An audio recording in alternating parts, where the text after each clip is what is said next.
3 tips on how to actually get your steps done and why. So please stick to the end of this video. A lot of people might be sitting there thinking, oh God, it's going to be a boring video, blah, blah, blah. I know what I'm talking about. Well, if you're not applying them 7 days a week, you probably don't. And at the same time, you can learn something here. So number 1 is you will be more efficient with everything. Your mood and your efficiency with everything will be better. So if you are going a walk during the day and you're working 12 hours, like when people are working 12 hours, yeah, you were. Don't think you were, mate. Basically what you were doing, you were working a few hours, you made a cup of tea, you scrolled Instagram, you went back. A lot of people can be a little bit more inefficient than you think, right? So efficiency, you're not working 12 straight hours. And if you are, you're not doing it properly, because if you were to give yourself advice as an example, so for example, you just have to say to someone, you know, this is what you should do to become better at work or more efficient or healthier. You would tell them to work for a period of the day and then take a small break and then get back to it. Just as you did when you were in high school, college, university. You cannot study for 12 hours. You just cannot absorb that information after a period of time. You need to take small little breaks. And that's the same when it goes to work.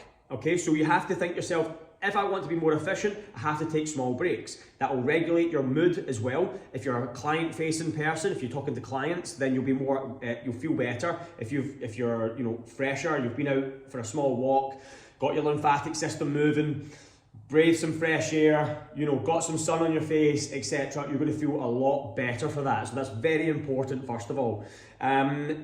Number 2, you'll get results. So if you're out there trying to get results, so for example, you're trying to lose body fat, which vast majority of people are, or they're trying to maintain at least some sort of body fat so they don't always have to fight against it. What I mean by that is, if you are someone out there who, has lost the body fat and you want to maintain it, and you don't always want to have to think, oh, I need to do this 6-week course to lose fat. Again, you can concentrate on other aspects of health rather than losing fat. And to do that, you need to maintain a healthy lifestyle. And that means that you need to go walking.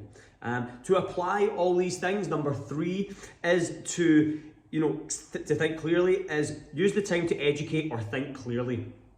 And what I mean by that is, when you're thinking, okay, I need to go an hour walk, well, what can you do in that time? You're not just going to walk aimlessly, and you need to use that time efficiently, right? And that means that doing nothing could be something, because what you mean by that is, if you need to think clearly, people say all the best ideas are when you're in the shower. And maybe that's because you don't have your phone.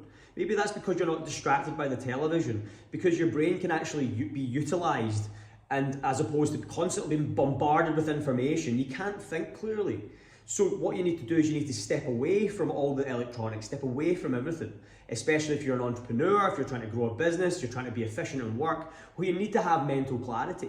And if you're always bombarded with outside a bit of some information, you're going to end up not working at the level that you want. So using that time to go a walk, burning calories, walking so you can think clearly and think about ideas, think about what you're going to be doing next in terms of work. You could use that time for a podcast to educate yourself if you don't have to think about anything, ideas wise. You just want to be a little bit of education. Use that time to do so, as opposed to, as I said, being bombarded with many different things. And those are 3 important things that I would think about when I'm going to do my steps. And that's how I would apply it 7 days a week for the rest of my life, because everything that I teach is never done for a short period of time. Everything that I teach has to be done sustainably over a lifetime, and that's the whole point of what I do, is to try and make people apply the information, get the best results possible in the shortest time possible, but then maintain those results and then even better them over time. So I hope that helps. I've kept that to 4 minutes, so I hope you enjoyed that. Thank you very much.